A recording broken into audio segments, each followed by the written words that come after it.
if you go out and trust man and trust your flesh and trust what you see and believe, you're going to be cursed.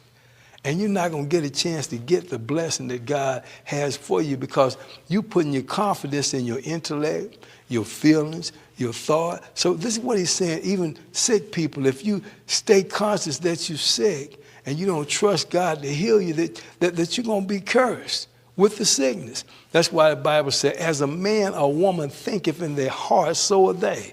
So we got to change the way we see things. Now, he goes back and say, blessed are those that trust in the Lord. Trust in the Lord how, Pastor?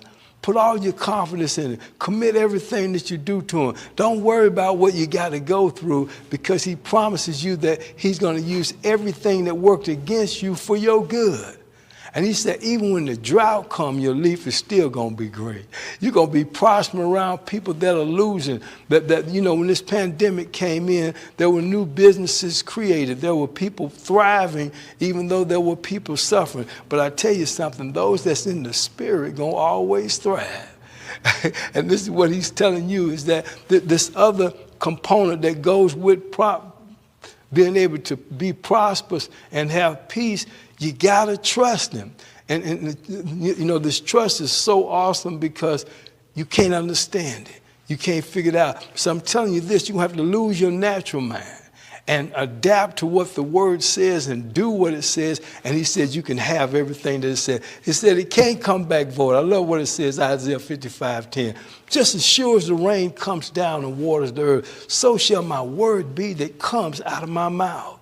It will succeed and prosper everywhere I send it. Well, let me tell you something. He sent it to you, and he's counting on you to send it back to him in Jesus' name, just the way it talked about in John 16:23. Say, you haven't done this before, but if you go to the Father and ask anything in my name, I'll do it. I'm telling you, he's given us all power and authority of heaven to pull heaven down here on earth. It says in Matthew 18:18-19, that whatever you forbid, do you know it's unlawful for you to be in poverty, to be sick, to be full of doubt and worry, and to be poor when all these riches that God has, he owns and controls them, and you connected to Christ like a vine and a branch, and he wants that seed to produce fruit. The word says every time you get a victory that all of heaven is clapping and cheering you on because he wants you to be victorious.